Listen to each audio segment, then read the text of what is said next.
Well, after a very slow start, the transfer window is finally in full swing, and today I'm here to talk to you about some of those transfers and some interesting rumors. You're watching Foot and Mouth.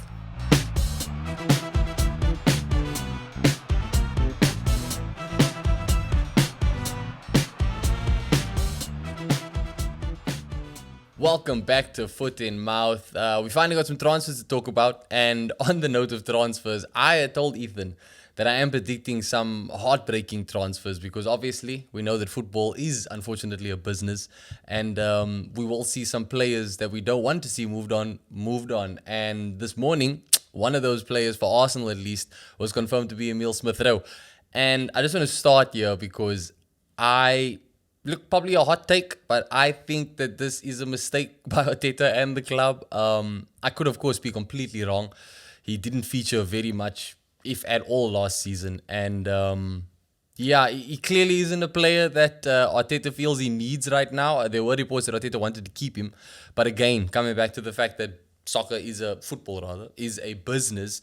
It makes sense, we spent a lot of money in the last transfer window, not only on Declan Rice, but Kai Havertz as well. And those players came in, they've made a huge impact on the team. Very big difference, money well spent. But you can imagine that the Cronkies are expecting some money back. And look, the reported fee for Smith-Rowe to Fulham is 34 million, 27 million up front, 7 million in add-ons. Very good fee. Still just shy of Arsenal's record sale, which is quite frankly embarrassing. If you look at the players that we've sold in our past, Thierry Henry, Fabregas, Van Persie. But when you consider how limited Smith-Rowe's game time's been, the fact that we were able to pull in a fee like this is still impressive to an extent. But I just think that a player of his caliber, if he had just one more season of regular football under his belt, that transfer fee could easily have climbed by another 10, 15 mil. But it's a done deal, man. Saka and Emil Smith-Rowe, that song won't be sung anymore in the Arsenal stands. And I'm gutted, man. I love the dude. I think that he is absolutely one of the most talented players in the league. He's still very young, but he needs to revive his career. And unfortunately, Arsenal's not the place for him to do it. Fulham, solid move for him. I think for all parties involved, really. Like I said, as much as I can wince a little bit at the transfer fee, that's purely based on just what I think the player is capable of. So it's a good fee for Fulham. It doesn't put too much pressure on Smith-Rowe. And I think Fulham play really good football. I think Smith-Rowe's just going to slot in perfectly in that team. One thing that I think is surprising is that at least I haven't seen any reports of any sell-on clauses.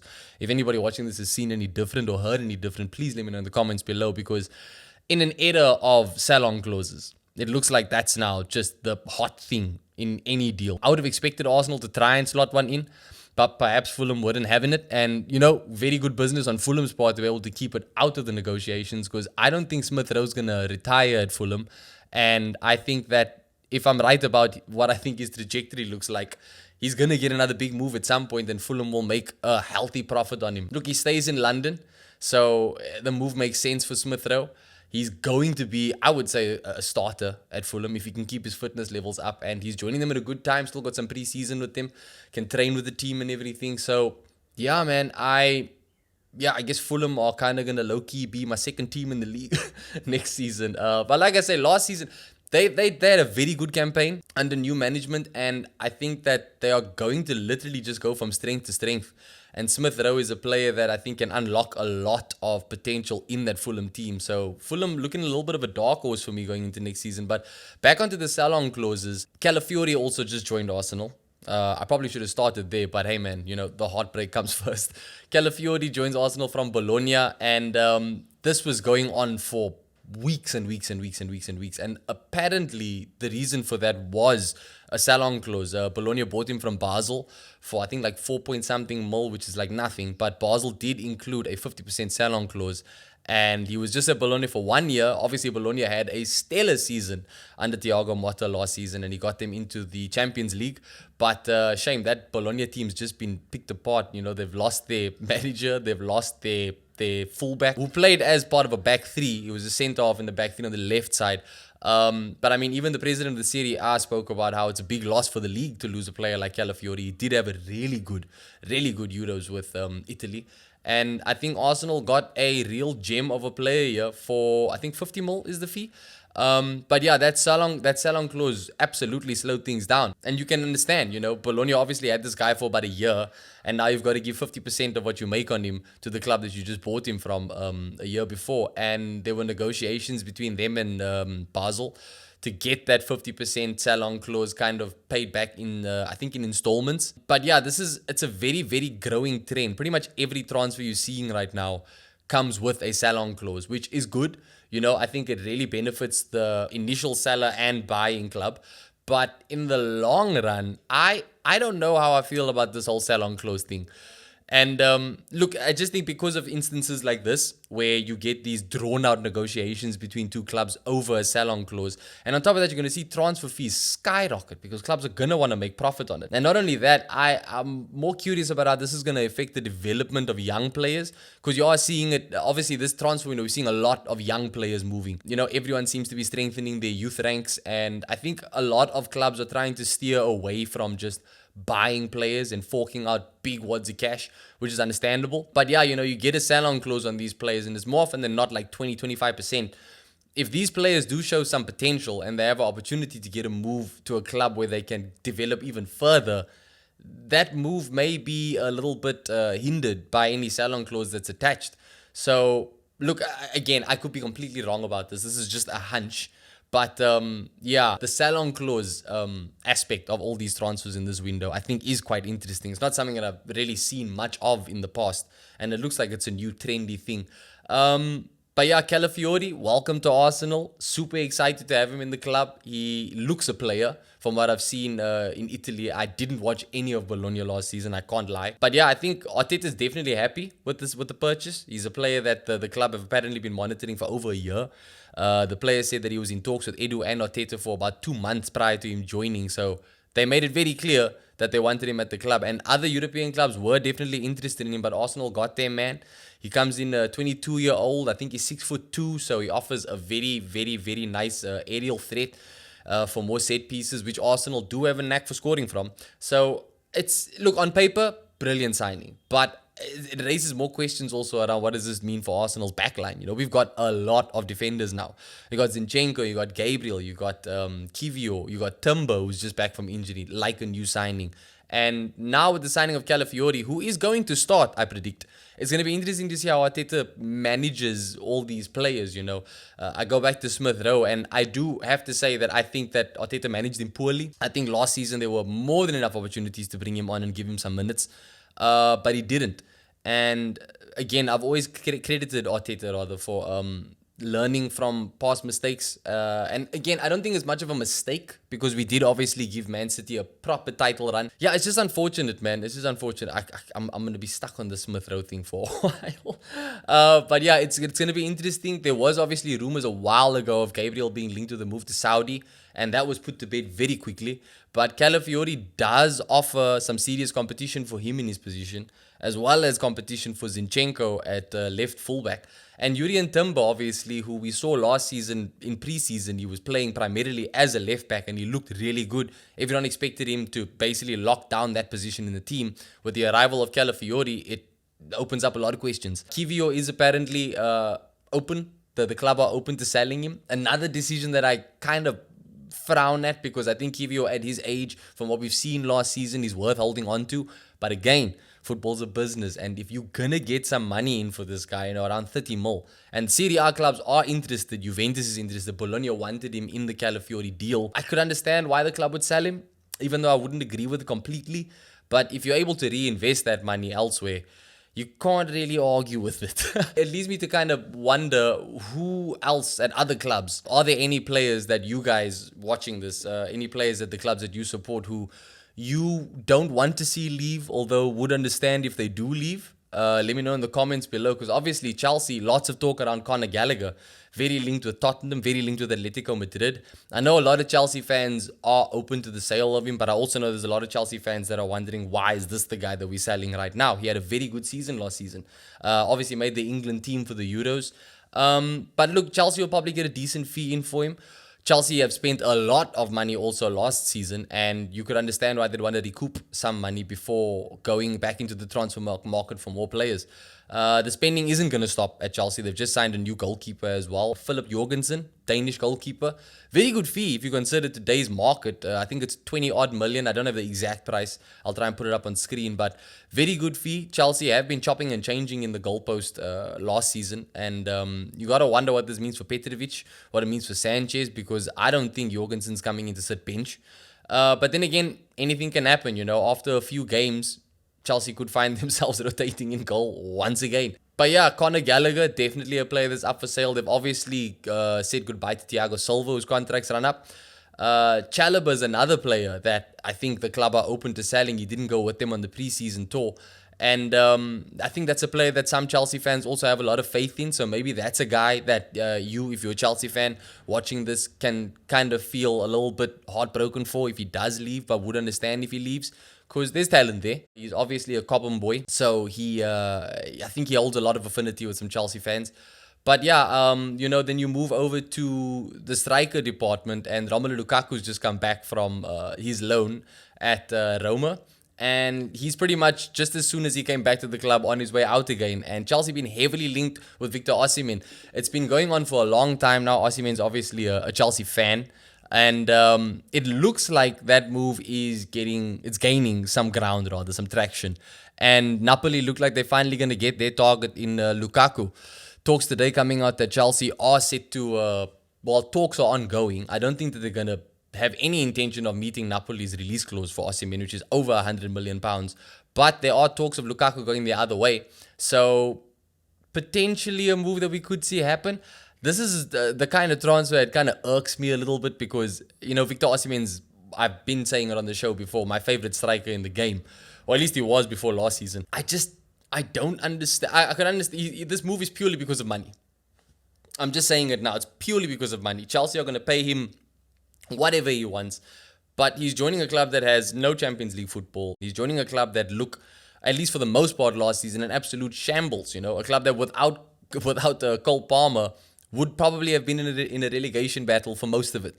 So maybe he thinks that he's the guy that can, lead them back to stability, and he likes the challenge. And on top of that, he is a fan of the club. So I do understand why he's interested. I just think as far as football goes and his footballing career goes, this is a big risk.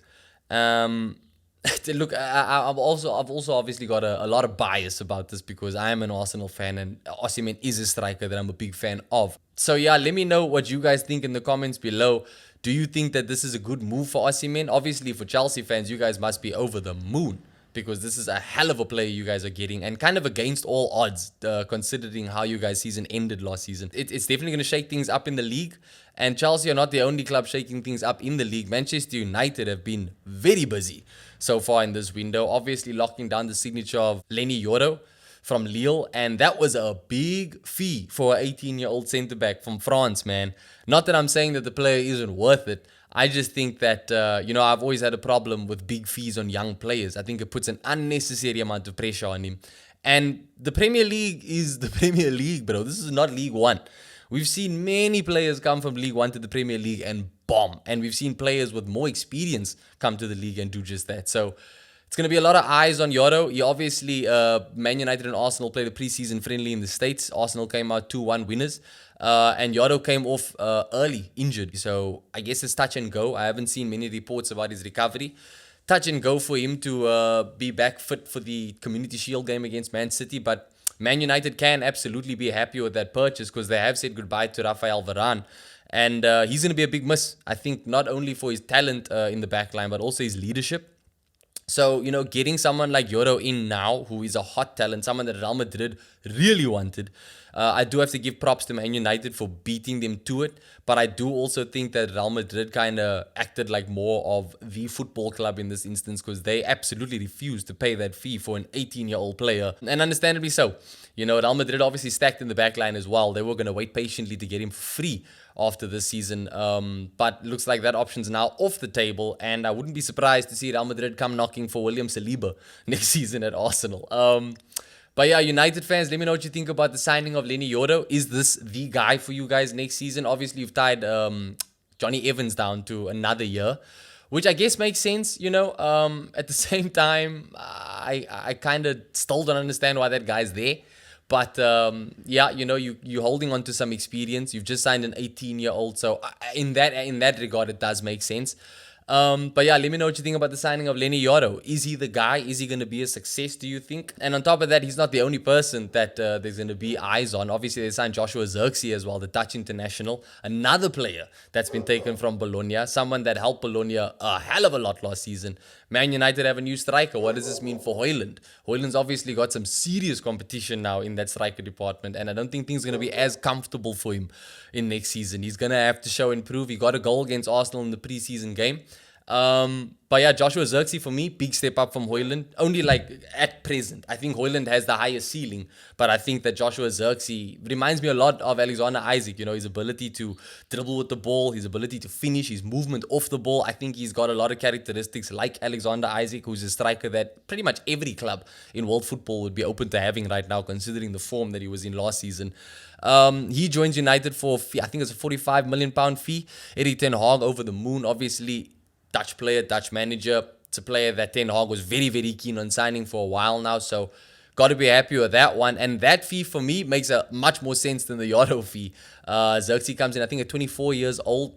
Got a nice amount of experience under his belt already. Ready to go from strength to strength. This is another signing that I think shakes things up in the league. Man United have been moving very smart. They've also agreed personal terms with Masraoui now from Bayern Munich. I hope that's how you say his name. And while that's a nice signing, it also looks like Wan-Bissaka is probably on his way out. And this is where we kind of head back into that territory of a player that you can understand moving on, but wouldn't want to see moving on, because I know a lot of United fans, and not just United fans actually, they do hold him in high regard. Wan-Bissaka, he's a very solid right back. He obviously had his own fair share of injury problems last season, but I think Mazraoui, on paper, I think he's an upgrade. So you can't be too miffed about it. But at the same time, if you're willing to kind of bank on Johnny Evans sticking it out for one more year, and obviously Evans is probably on way lower wages than Wan-Bissaka, but I don't know about the sanction of Wan-Bissaka sale just yet. Maybe worth keeping on to, but again, if a big enough offer comes in, you'd understand why the club would accept it. But United fans, let me know what you think about the potential sale of Wan-Bissaka and about the arrival of your new players. There's a lot to be excited for at United. Obviously still linked with players like Manuel Ugarte from PSG. This is a transfer story that low-key killed me a little bit, because Manuel Ugarte is a player that I'm a big fan of as well. 22-year-old, plays for PSG, defensive midfielder. I think he's phenomenal. I think he's a really, really, really phenomenal player with absolutely just buckets of potential. And if United do get there, man, which it kind of looks like they are going to get, they're going to do, because PSG have announced the signing of João Neves from Benfica for, I think, 70 mil. So PSG are going to want some money back. You kind of have to take it for what it is, It's a solid move by Man United. There's been talk that Scott McTominay will be on his way out. So United doing a lot of one in, one out, like for like. Is McTominay a player that some United fans don't want to see go?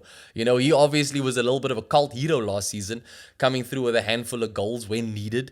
And we've seen West Ham have a £17 million bid rejected already from United. So they are clearly holding out for what they deem a fee that's good enough for a player of Scott McTominay's caliber. Would you let him go for 17 mil? What do you think is a decent price for Scott McTominay in this market? And if you do replace him with someone like Manuel Ugarte, do you think that that is a solid piece of transfer business? Obviously, McTominay not the most prolific player, but he is very experienced and he is United through and through, at least from what I can see. And I do feel that they are going to miss him a little bit. He's a bit of a workhorse. He's an engine. Ugarte by no means is not that. I just think, when you consider that players are going to have to settle into the league and it's going to take some time for them to adjust to a new team, a new league, a new country, all that, especially if they're young. Anything can happen, man. Anything can happen. And yeah, let me know. Do you guys think that that is a solid one out, one in situation? McTominay for Ugarte. It's obviously not just Ugarte whose name is on the list at United. They are linked with Zubimendi as well from Real Sociedad. So yeah, there's lots of movement still going on at Manchester United. Not so much at Liverpool, who obviously just announced a new manager, or not just, but yeah, a new manager is in. The Jurgen Klopp era is over. So they've got Arnie Slot coming in, who's joined from Feyenoord. And normally a new manager means at least one marquee signing. I don't know if you can hear that in the background. That's the ice cream, man. I don't even know if that's a bit of an omen here. Maybe Liverpool have got something in the works, and I'm not checking my phone. Anything could be possible right now. But yeah, talks of Liverpool signing anybody, very, very quiet. Very quiet. And it's odd, I don't think Liverpool had a terrible season last season, but they obviously do have room to improve. Yeah, it's gonna be an interesting final few weeks of the transfer window. I don't expect them to not do any business. They've got to sign someone. I still think they need a new midfielder. I still think they need a new centre back. But yeah, let me know, Liverpool fans, what do you want to see from this club, and are you expecting any heartbreaking outs from your team? I think Endo has been linked with rumors, at least, to with a move away. He's just joined the club, obviously, but I think he's, as far as squad players go, you can't do very much more solid than Endo currently. So it's not a player that I think the club would be eager to move on just yet. But if a decent enough offer comes in, you would understand why the club would sell him, in my opinion. But then again, look, Liverpool also stacked up top. You know what I mean? They've got Diogo Jota, they've got Luis Diaz, they've got Darwin Núñez, they've got Cody Gakpo, who had a very good Euro. Maybe there's opportunity there for them to make some money off of at least one of their front players. Yeah, I think it's going to be interesting. Liverpool are probably the most interesting right now because of how quiet they've been. Yeah, let me know, Liverpool fans, what do you want to see from your club? What are you expecting in terms of outgoings as well? And if there's anything that maybe as a Liverpool fan, you're just happy with this team as is, which I would find hard to believe. But yeah, let me know if you guys would be happy with it. Moving on to Spurs. Spurs have signed another player. Yes, this transfer window is actually punching me left, right, and center with players that I would have loved to see Arsenal go for, and they just didn't. Spurs, not the most active, but like I said, they are linked with Conor Gallagher, and they have announced the signing of Archie Gray from Leeds. Archie Gray, another young player who I think has buckets of potential, and I think that it's a player that I'm curious to see how many minutes he gets in the Spurs first team, but I wouldn't be surprised if he does actually force Postecoglou to kind of have to use him in preseason. Whatever he sees from him in preseason, if he does get some minutes under his belt, you could very well see something like what happened with Arsenal and Martinelli. When we signed Martinelli, every intention is to put him in the youth ranks, but after the preseason he had, Arteta said, nah, this dude's staying with the first team. I could expect a similar type of situation from Archie Gray. They spend about, I think, 30 mil on him, which again, high fee for an 18-year-old, but it's not 50. It's not 60. So in today's market, that fee kind of makes sense to me. But yeah, I don't suspect Spurs are going to stop there. Look, if they get Conor Gallagher, that'd be a solid purchase for them. I think he's the type of player that they absolutely need in that midfield, and I'd hate to see him join them, but I do understand rather why they're linked with him. I just don't know if Chelsea will want to strengthen a London rival. Obviously Chelsea, Arsenal, Spurs, the three big ones in London. And yeah, it's going to be interesting to see how Spurs fans also kind of react to this news. Not every day you get fans who are keen to see a rival player join. But there wouldn't be any denying what he'd bring to the team. What the much needed reinforcement in that midfield. And yeah, again, I expect a lot more movement from Spurs, lots more movement from Spurs. Yeah, look, I think I'm going to leave it there for today. Let me know what you guys think of all the transfer rumors going on. If anything's popped up while I'm busy recording this, it is Wednesday when I'm recording. No, I lie, it's not Wednesday, it's Tuesday while I'm recording this. Where is my mind? So yeah, there could have been something that happened now. If I haven't spoken about it, that's why, by the time you're seeing this episode. But yeah, let me know what you guys think of all these moves. Arsenal fans, let me know what you think about Smith Rowe's departure.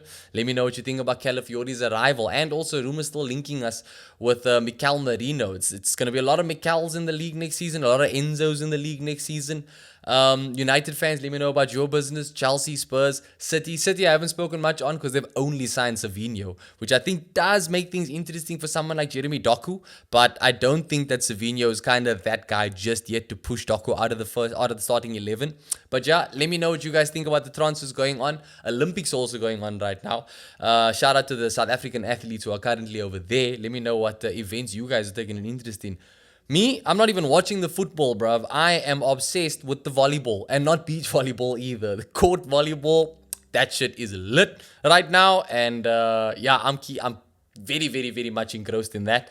Let me know if you guys are enjoying the Olympics. I, for one, weirdly find it more entertaining than the Euros. Thank you guys for watching the show. Don't forget to like and subscribe. I'll catch you in the next one.